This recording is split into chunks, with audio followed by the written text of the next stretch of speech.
Peak of martial art की इस episode की शुरुआत में हमें मिस जिया और यांग काई को दिखाया जाता है, जहाँ पे कि यांग काई बेहोश हालत में पड़ा था। मिस जिया उसे जगाने के लिए काफी कोशिश करती है, पर वो लाख कोशिश करने की बावजूद भी उसे जगा नहीं पाती और वो अपनी पावर से उसकी बॉडी को चेक करने की कोशिश करती है, पर वो उसकी बॉडी में कुछ भी डिटेक्ट नहीं कर पा रही होती है। इससे वो काफी ज्यादा परेशान होती हुई वहीं पे रोने लगती है। फाइनली यहाँ पे सुबह भी हो गया होता है और 9 इन लॉक फॉर्मेशन जो था वो भी डीएक्टिवेट हो गया होता है। वहीं पे ओल्ड मैंग भी पहुंच गया होता है, पर मिस जिया तो यांग काई के लिए अभी भी रो रही होती है। ये देखने की बात ओल्ड मैंग पूछता है कि यहाँ पे क्या हुआ, इसकी ऐसी हालत कैसे हुई। ये सुनने की बात मिस जिया कहती है, मास्टर सबसे पहले तो इसे सेव करने की कोशिश कीजिए, यहाँ पे क्या हुआ क्या नहीं इसके बारे में मैं बाद में आपको बताऊंगी। सुनने की बात एल्डर मैंग ज्यादा देरी न करते हुए अपने पावर्स को एक्टिवेट करते हुए तुरंत यांग काई की बॉडी को चेक करता है, जहाँ पे उन्हें पता चलता है यांग काई की बॉडी की जो वेंस और मसल्स और मेरिडियन से वो काफी सीरियस तरीके से डैमेज हो चुके हैं। इसे बचाना अब थोड़ा सा मुश्किल हो जाएगा। किसी हाई क्लास एलेक्सर का इस्तेमाल करते हुए इसकी लाइफ को सेव किया जा सकता है। ये सुनने की बात तो मिस जिया और भी ज्यादा रोते हुए कहती है, मास्टर तो क्या इसे बचाया नहीं जा सकता, क्या यांग काई अब मरने वाली है। और वो काफी ज्यादा रोने लगती है। ये देखने की बात ओल्ड मैन कहता है, लगता है मेरी यहाँ पे आना पूरी तरीके से बेकार गया, सब कुछ होने की बावजूद भी हम इसे सेव नहीं कर पाए। इसी के साथ साथ वो अपनी डिसाइपल को यांग काई के लिए इतना ज्यादा रोते हुए देखकर और भी ज्यादा परेशान हो चुका होता है। वो मिस जिया से कहता है, तुम इसके बारे में चिंता मत करो, मैं इसकी हालत जल्द से जल्द ठीक कर दूंगा। और इसी के साथ साथ वो एलेक्सर को भी निकाल लिया होता है। जब वो इस एलेक्सर को यांग काई को खिलाने की कोशिश करता है, एलेक्सर काफी बड़ा होता है, इस वजह से यांग काई की मुंह से नहीं घुसता और वो इस एलेक्सर को अपनी एनर्जी की फॉर्म में बदलते हुए यांग काई की बॉडी में डालने के लिए तैयार हो गया होता है। पर मिस जिया उसे रोकते हुए उस पिल को तुरंत अपनी बॉडी में लेकर यानी कि अपने मुंह में लेकर उसे लिक्विड फॉर्म में बदलते हुए किस करते हुए यांग काई को खिलाने लगती है। ये देखने की बात तो ओल्ड मैंग भी शर्माते हुए वहाँ से पीछे मुड़ जाता है। कुछ देर बाद एल्डर मैंग अपनी डिसाइपल से कहता है, अगर यांग काई को मेडिसिन देना हो गया तो क्या मैं पूछ सकता हूँ, क्या तुमने 9 कंडेंसिंग ऑस को हासिल कर ली। ये सुनने की बात मिस जिया भी कहती है, हाँ। एल्डर मैंग कहता है, तो फिर तुम्हें ज्यादा देरी नहीं करना चाहिए और इसे तुरंत ही एब्जॉर्ब करना चाहिए, क्योंकि समय के अंदर एब्जॉर्ब ना किया जाए ये तुरंत ही बेकार हो जाएगा। मिस जिया कहती है, पर मास्टर अब यांग काई का ख्याल रखना, और वो अपनी कल्टीवेशन करने के लिए चला गया होता है। एल्डर मैंग उन दोनों को ध्यान से देखते हुए कहता है, ऐसा लगता है कि ये दोनों काफी डेंस फाइट से गुजरे, दोनों की बॉडी ही काफी सीरियस तरीके से इंजर्ड है। यहाँ से वापस जाने की बात इसके बारे में मुझे अपनी डिसाइपल से पूछना होगा। और फिर कुछ ही देर में वहीं पे मिस जिया की कल्टीवेशन भी खत्म हो गया होता है। ये देखने की बात ओल्ड मैंग पूछता है, डिसाइपल क्या तुमने अपनी कल्टीवेशन को कंप्लीट कर लिया, क्या तुम ट्रू एलिमेंटल स्टेज पर पहुंच चुके हो। ये सुनने की बात मिस जिया भी तुरंत ही हाँ में नोट कर देती है और वो तुरंत ही यांग काई के पास जाने लगती है। पर ओल्ड मैंग समझ जाता है कि मिस जिया झूठ बोल रही है, क्योंकि इतनी कम टाइम के अंदर 9 इंक कंडेंसिंग ऑस को रिफाइन करना पूरी तरीके से नामुमकिन है। इसी के साथ साथ वो कहती है, शायद से ऐसा हो सकती है कि उसने अपनी मेरिडियंस के अंदर इसे स्टोर कर लिया हो, शायद से वो सही टाइम आने पर इसे रिफाइन करते हुए काफी आगे जा सकती है। और वो इसी के साथ साथ यांग काई को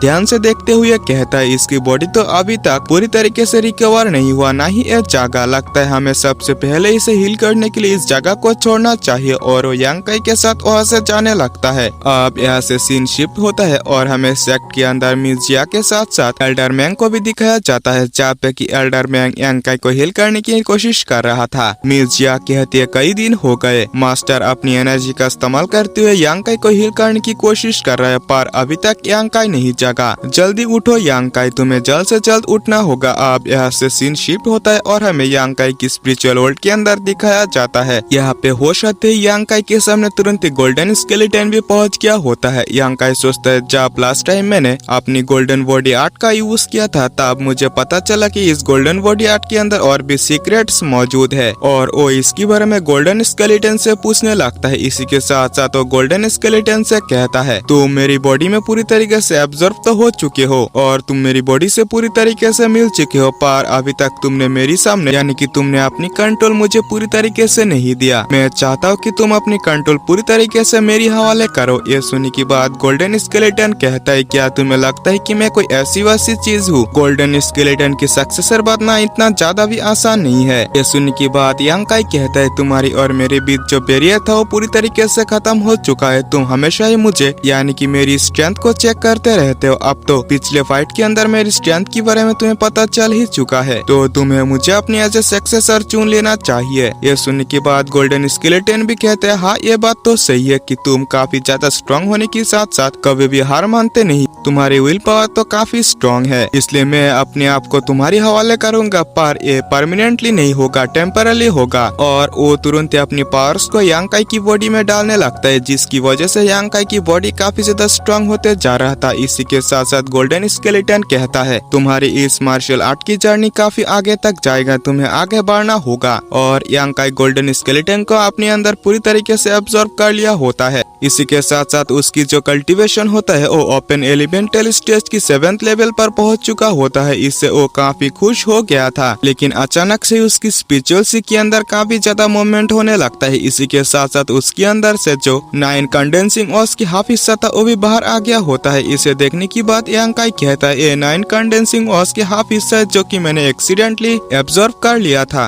पर फिलहाल के लिए मुझे इसकी ज्यादा जरूरत नहीं है। सही टाइम आने पर मैं इसका यूज कर सकता हूँ। और वो इसे अपनी बॉडी के अंदर स्टोर कर लेता है। अब यहाँ से सीन शिफ्ट होता है और हमें बाहर दिखाया जाता है, जहाँ पे कि एल्डर मैंग अभी भी यांकाई को हील कर रहा होता है। ऐसे ही काफी देर तक हील करने की बाद वो अचानक से रुकते हुए कहता है, मैं अपनी ट्रू एनर्जी का इस्तेमाल करते हुए काफी टाइम तक यांकाई को हील करने की कोशिश की, बट अभी भी वो जागा नहीं। मुझे लगता है कि मेरी ये कोशिश ही पूरी तरीके से बेकार गया, पर वो पूरी तरीके से नहीं मरा, यानी कि कह सकते हो कि वो अभी भी पूरी तरीके से हील नहीं हुआ। ये सुनने की बात मिस जिया काफी ज्यादा परेशान होते हुए रोते हुए कहती है, इसका मतलब ये है कि यांकाई कभी भी जागने वाला नहीं है। एल्डर मैंग कहता है, हाँ कुछ ऐसा ही समझो, उसकी बॉडी मरने से तो सेफ है, पर हमेशा ही वो इसी तरह लेटा रहेगा, वो कभी भी शायद से ना जागे। ये सुनने की बात तो मिस जिया काफी ज्यादा परेशान होते हुए फिर से रोते हुए कहती है, मास्टर क्या यांकाई को हील करने की कोई तरीका नहीं है? ओल्ड मैंग फिर से कहता है, नहीं। इसी के साथ साथ वो काफी ज्यादा परेशान हो चुका होता है, पर तभी अचानक से यांकाई उठते हुए कहता है, यहाँ पे क्या हुआ? उसे इस तरीके से उठते हुए देखकर तो दोनों ही काफी ज्यादा शॉक हो चुके होते हैं, पर यांकाई को ठीक देखकर तो सबसे ज्यादा खुश होता है मिस जिया। मिस जिया तुरंत ही यांकाई के पास आकर कहता है, छोटे भाई फाइनली तुम जाग चुके हो, क्या तुम अभी ठीक हो? ये सुनने की बात यांकाई काफी शॉक होते हुए कहता है, हाँ मैं पूरी तरीके से ठीक तो हो चुका हूँ, बट अभी भी मैं थोड़ा सा कमजोर हूँ। ये सुनने की बात सिस्टर जिया तुरंत ही उसकी मास्टर से रिक्वेस्ट करते हुए कहने लगती है, मास्टर जल्दी से जल्दी देखो कि यांकाई की बॉडी को पूरी तरीके से किस तरीके से हील किया जाए। और वो उसकी मास्टर को काफी जोर से हिलाने लगती है। इससे तो उसकी मास्टर परेशान होते हुए कहता है, जरा रुको, पहले से ही तुम्हारी मास्टर बुढ़ा है, क्या तुम इस तरीके से अपनी मास्टर की हड्डियों को तोड़ना चाहते हो? और वो यांकाई की बॉडी को चेक करते हुए काफी ज्यादा शॉक हो चुका होता है, क्योंकि इंजर्ड होने टाइम तो यांकाई की जो कल्टीवेशन था वो ओरिजिन रियलम की पीक पर था, पर वो ठीक होते ही उसकी कल्टीवेशन जो है वो ओपन एलिमेंटल स्टेज की 7th लेवल पर पहुंच चुका है, जो कि अनबिलीवेबल था। जैसा कि आपको पता है कि ओल्ड बुड्ढे की कभी ठरकी वाली आदत नहीं गई, और वो यांकाई को फिर से छेड़ने लगता है और अपनी डिसाइपल से कहता है, जैसा कि यांकाई अब जाग चुका है, तुम्हें अपनी कल्टीवेशन पर ध्यान देना चाहिए, अब यहाँ से तुम जा सकते हो। मिस जिया कहती है, पर मास्टर ये सुनने की बात एल्डर मैंग फिर से कहता है, अब कौन सी चीज बाकी रह गई, तुम जल्द से जल्द यहाँ से जाओ और अपनी ट्रू एलिमेंटल स्टेज की फाउंडेशन को और ज्यादा स्ट्रॉन्ग करने की कोशिश करो। ये सुनने की बात सिस्टर जिया और ज्यादा चिढ़ते हुए वहाँ से अपनी मास्टर को यानी कि अपनी मास्टर की मजाक उड़ाते हुए जाने लगती है, पर जाते हुए यांकाई को इशारा में कुछ कहती है टॉय टॉय करके। ये चीज देखने में सही में काफी ज्यादा फनी लग रही थी। यांकाई भी इस इशारे को समझ जाता है। ओल्ड मैंग यांकाई को एक पील देते हुए कहता है, ये ब्लड जिंक्शन पील है, ये पील तुम्हारी इंजरीज को पूरी तरीके से हील कर देगा। ये पील देखने की बात तो यांकाई भी काफी ज्यादा खुश हो गया होता है और वो तुरंत ही उस पील को खा लेता है। वो कहता है, ये पील तो काफी बड़ी है, इसे निकलने में मुझे काफी दिक्कत हुआ। ओल्ड मैन कहता है, दिक्कत तो होना ही था, पर उसे पिछले बार की इंसिडेंस याद आ जाता है, जहाँ पे कि मिस जिया ने उसे किस तरीके से पील खिलाया था, और उसकी फिर से दिमाग सटक जाता है और वो यांकाई को टोट मारते हुए कहता है, अबे ठरकी, पिछली बार की तरह फिर से तुझे नहीं मिलेगा। फिलहाल के लिए तू ये बता कि जब तुम दोनों ब्लैक पिट माउंटेन के अंदर गए थे तब तुम्हारे साथ क्या क्या हुआ था। ये सुनने की बात यांकाई भी इस बार में पूरी तरीके से एक्सप्लेन कर देता है। अब यहाँ से सीन शिफ्ट होता है और हमें मेंशन की बाहर दिखाया जाता है। यांकाई ओल्ड मैंग से कहता है, मास्टर प्लीज मुझे माफ कर देना, क्योंकि लैंग हुई ने मेरी वजह से ही हमला किया था। ये सुनने की बात ओल्ड मैंग कहता है, तुम इसके बारे में चिंता मत करो, जबकि तुमने ये चीज सुलझा लिया तो अब इसे यानी कि मेरे ऊपर छोड़ दो। यांकाई सिस्टर जिया को वहाँ से बाय बाय करते हुए हुए चला जाता है। उसे जाते हुए देखकर तो सिस्टर जिया भी काफी ज्यादा उदास हो गई होती है, पर मास्टर कहता है आप बहुत हो गई ठरकपंथी, तुम अपनी कल्टीवेशन के अंदर ध्यान दो। ये कहते ही वो काफी ज्यादा गुस्से में एक डायरेक्शन की ओर जाने लगता है। ये देखने की बात सिस्टर जिया पूछता है कि मास्टर आप कहाँ पे जाना चाहते हैं। ये सुनने की बात मास्टर कहता है यानी कि एल्डर मैन कहता है मैं ब्लड बैटल गैंग की और फिलहाल के लिए जा रहा हूँ कुछ हिसाब किताब बराबर करने, और वो अपनी शॉट को निकलते हुए काफी तेजी से उसी ओर ही चला जाता है। इसी के साथ साथ ये एपिसोड भी यही पे एंड होता है। शायद से अगले एपिसोड के अंदर Elder man blood battle gang की काफी अच्छी तरीके से खातिरदारी करने वाला है। वो तो हमें नेक्स्ट एपिसोड के अंदर ही पता चलेगा। माफ करना कि एक दिन लेट हो गया। फिलहाल के लिए आप लोग चैनल को सब्सक्राइब करके वीडियो को एक लाइक जरूर से कर देना। मिलते हैं नेक्स्ट वीडियो में, तब तक के लिए आप लोगों से बाय बाय।